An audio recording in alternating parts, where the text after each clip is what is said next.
helplessness, the feeling of being restricted within oneself, where the mind has completely convinced itself that it cannot do anything, that it is limited and can do nothing to help itself. Helplessness is, at least inwardly, is a construct, is a ideology that we have indoctrined ourselves into. We feel helpless because we think that there is nothing that we can do, that there is nothing within us that can solve or do anything or act to get oneself out of this situation of helplessness. Helplessness, in a way, is a sort of dogma, an authority to which we yield to, and that authority could be coming from our own past, from our own experiences, from our own memory of how we responded when we were in a particular situation, and that response, the repetition of that response again and again, enforces us to believe that we are really helpless, that we are really limited, small within, that one cannot do anything by their own self. They need to be rescued, they need help from an outside someone to get themselves out of a situation. They have helplessness is when we have convinced ourselves fully that there is nothing that we can do to solve our situation, which is a totally false statement objectively, but subjectively it looks overwhelming to us. It is unfathomable to the one who is really helpless, because through their experiences in their past, in their memory, they have trained themselves to become this helpless entity that needs an outside support to get themselves out of the misery they find themselves in. When we make ourselves believe that we are one limited entity, that there are things beyond our capacity, that we are small and really weak within oneself, we foster a place for helplessness to grow in. We make perfect conditions for helplessness to take its root in our own mind. All the feeling of weakness, of feeling that one is insufficient, incapable, at least when it comes to the inward matters, when one thinks that one is inwardly incapable of doing something, one by their own will walk into this feeling of helplessness. And this belief, this notion that we carry about ourselves, that we are a really small entity and the world outside us is really huge and we are nothing but a tiny fraction in it, this whole equation breeds a certain dependency, a certain feeling of being, of always requiring support or help from the other. We forget that the world that we see outside is our own creation.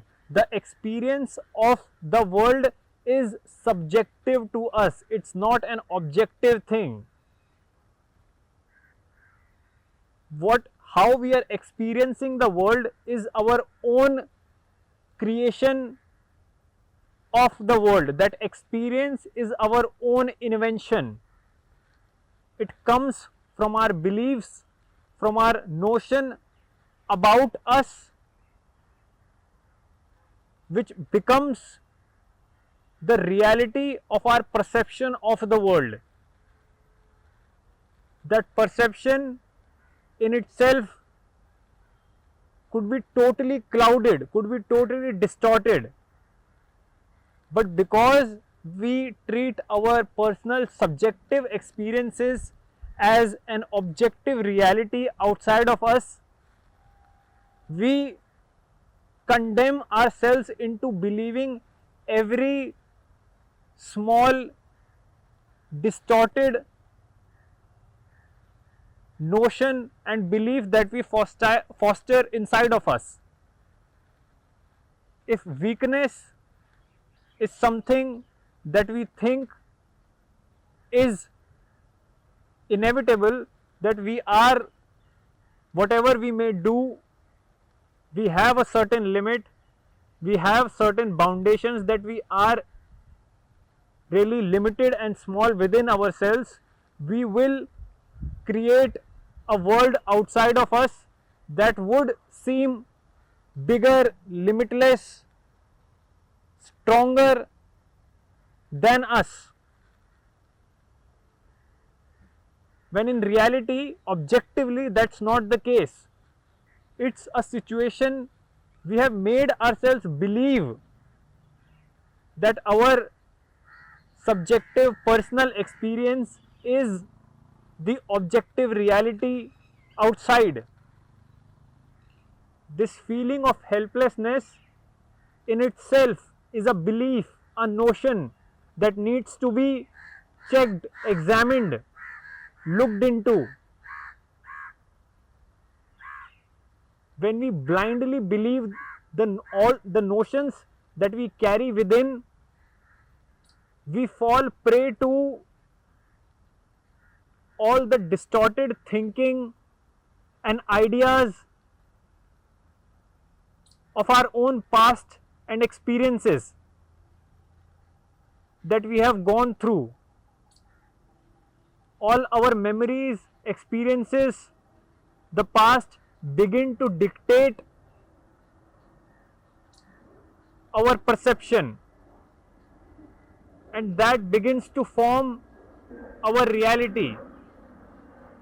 And so this feeling of helplessness is nothing but the result of the past, the consequence of our own experiences and memories. It is not an objective reality of us. We can easily delude ourselves into thinking that there is nothing within us which can shape or realize the objective reality. We can continue to make ourselves believe in all the distorted perceptions that comes from our past, and by doing that we are only limiting, obscuring, distorting, in fact destroying our own lives.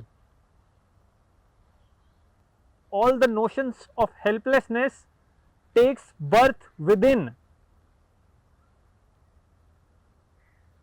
Inwardly there is no such thing, or there is no such area that we can actually objectively say that we are helpless. Outwardly with our body, with the color of our skin, with how the other behaves with us. In those situations, we are actually objectively helpless. There is nothing that we can do to help the height of the body, or how the other would behave with us, or how the social structure around us is. Outwardly we cannot help it, but inwardly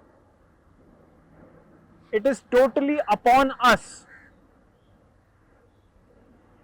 to see to what degree that these outside situations in which we are helpless, we allow them to dictate what is within us inwardly.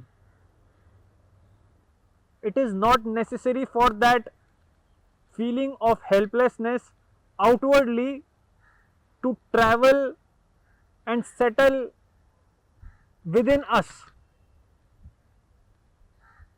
and become our inward reality.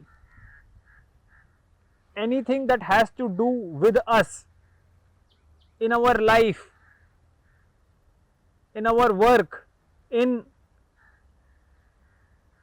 even society, in our outside relationships, everything goes from us, from within us. And so there is total absolute freedom, independence that we have within to define how our outside experiences with the world, people and the environment we are in will be. The feeling of inward helplessness is nothing but a spell that we have casted upon ourselves. Without freeing ourselves from this spell of helplessness, of inward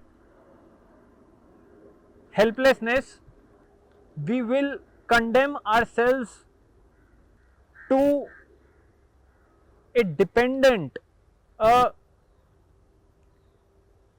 limited, narrow existence.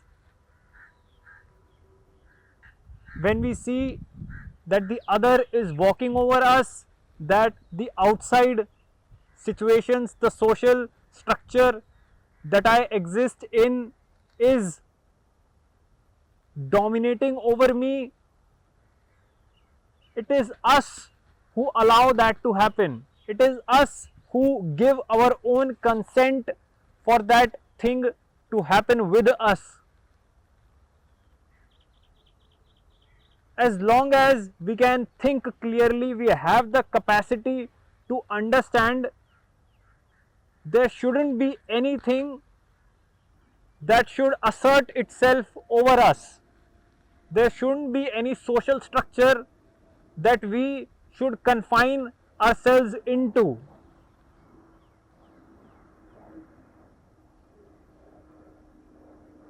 And until we do not realize that there will be no inward freedom within, we will always be in a certain foundation, in a limited area, in a narrow sphere in which our life will exist. When it comes to the question of change, everything within us is changeable, everything within us is completely reformable. There is nothing rigid within us until we ourselves believe that there is something solid, concrete, which cannot be changed within. We are totally capable of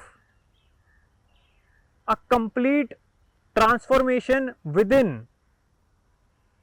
It is only our own beliefs and notions that will be an impediment in the way of change. As long as we carry beliefs, ideas, notions about who we are, all our transformations, a certain change within us is impossible, because our beliefs and notions stand in the way of our own complete transformation. In one life, in this single life, we can totally upend and become a new, have a completely different life altogether. There is no need to die and then imagine ourselves to be in next and new in other life. All newness, all transformation will be in this one living life, in this one present moment. All change begins in the now. No transformation or change happens in the future. We are only helpless as long as we believe we are helpless. The only thing that is making us helpless is our own belief that we hold, that we are actually helpless. When we say we are helpless, what we actually mean is that we have a belief that we are helpless. Because apart from that inward belief, there is nothing, no objective thing within us that feels that helplessness. The belief of helplessness within us bolsters the feeling of helplessness in our mind. Inwardly, objectively, we are totally and absolutely free.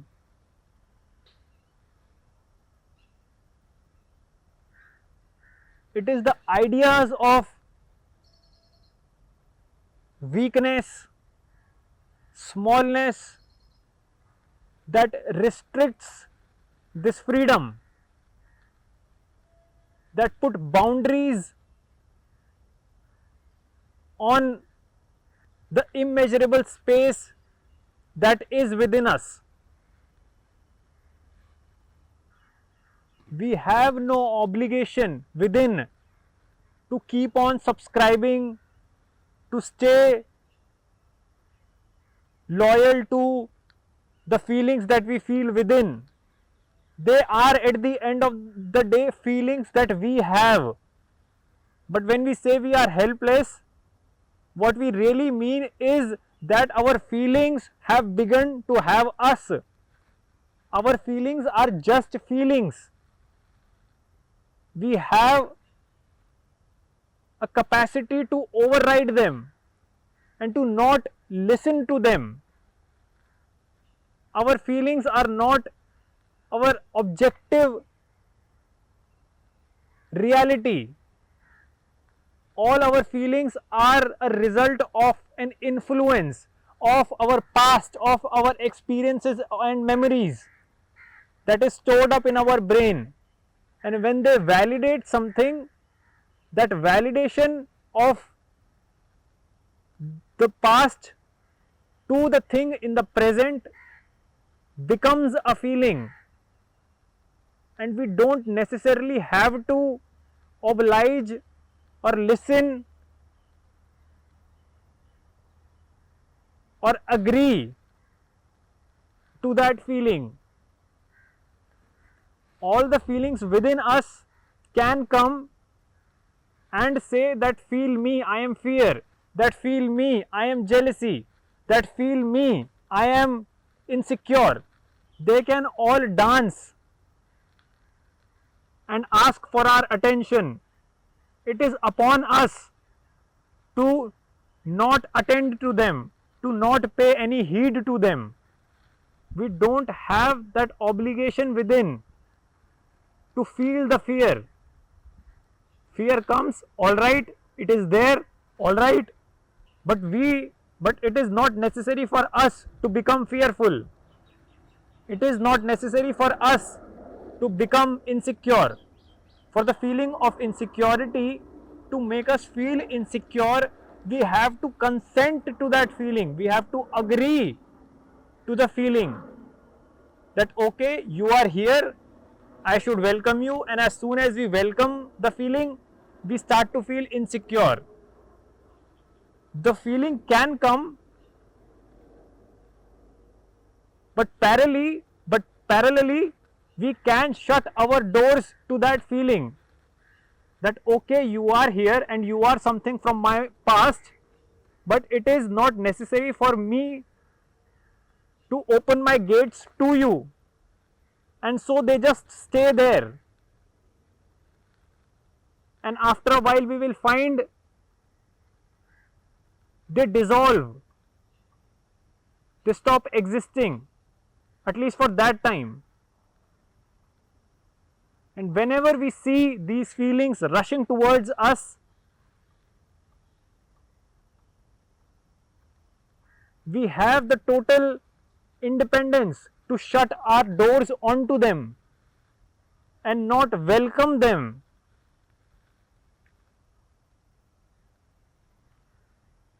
And make ourselves one with them.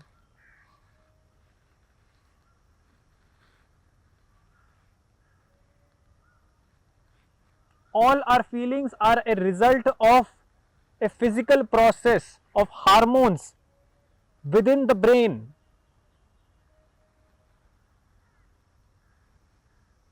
And it's in no way compulsory for us to go along with that process, to be taken upon a ride by those feelings.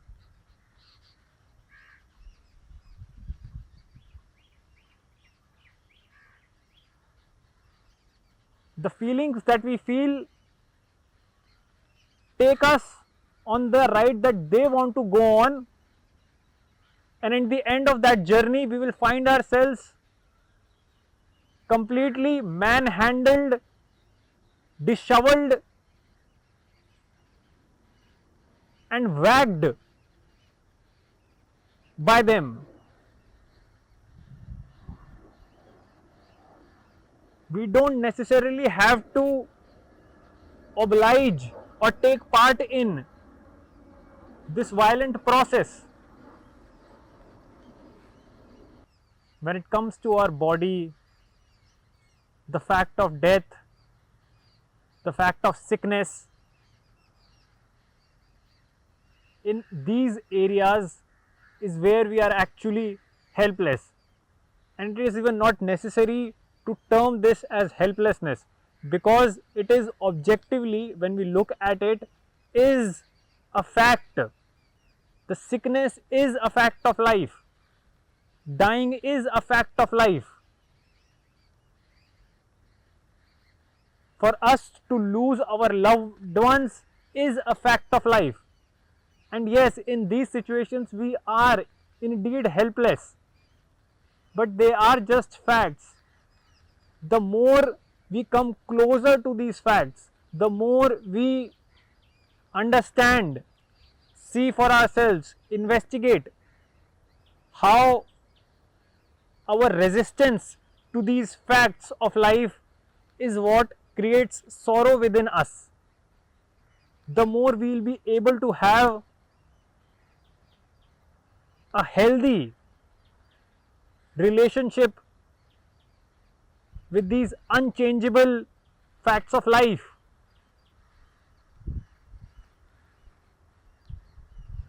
How fair is it for us, how sensible it is for us to avoid that which is unavoidable. We stay away from death, we stay away or do not even think about sickness of the body, and this staying away, this resistance, this unwillingness to understand or come close to the question of death, the fact of sickness. This resistance alone is what builds unsurmountable amounts of pain within us. Our own denial of the facts of life is what hurts us the most. The longer we keep ourselves away from that which is unavoidable, the more fertile the ground we create for us to be hurt, to be in sorrow, in pain. One has to realize that these are the things of the time, that the body takes birth and then dies, and while it is alive it goes through innumerable sicknesses, and we lose the ones who are close to us. That is but a fact. But we want to deny these facts. We want to live like these things don't happen, like these things are something of a distant future and would not happen to me now. And when the future will come, I'll look at it then, but now let me please not talk about it. This whole equation that we have in our mind, that we will be able to handle these things in future, is what leads to the sorrow that is so deep, that it tears us from within, that it tears us apart, that it breaks us so deeply, where we feel a complete mental breakdown. If we are not engaging ourselves, coming close to the fact of death, to the fact of sickness, now there is no question, there is no way that we will be doing it in future. All our assertion of doing it in the future is an act of avoidance, is a game that we are playing with our own self, and these games will only hurt us.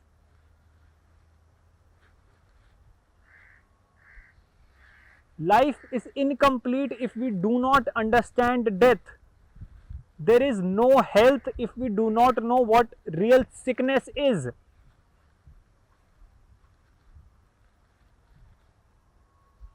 When we avoid death, when we avoid sickness, we avoid actual real life too. We avoid health too. The apprehension to talk about, to think over, to ponder on what sickness is, on what death is what leads to a complete breakdown when we see these things up close in our own lives. Because all of our life we have done nothing but avoided, resisted talking about the fact of our lives, and have engaged ourselves in every other small petty details that we enjoy, that gratify us. And now when sickness is in front of us, when death is in front of us, we suffer a mental breakdown.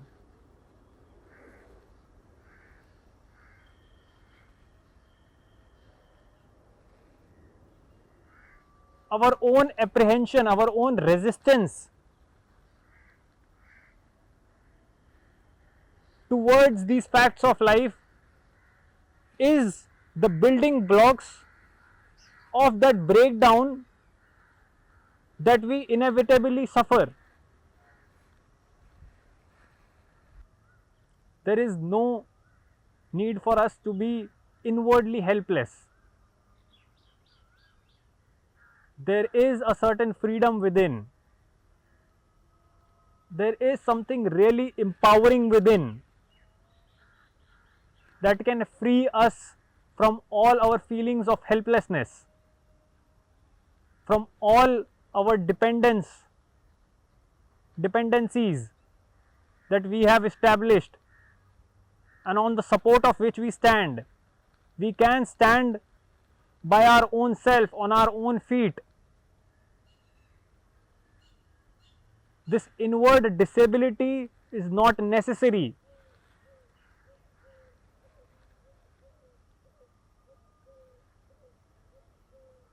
The more we feel that we need an inward support and we feel the need to depend on the other for our inward security, the more insecure, the more weak it makes us.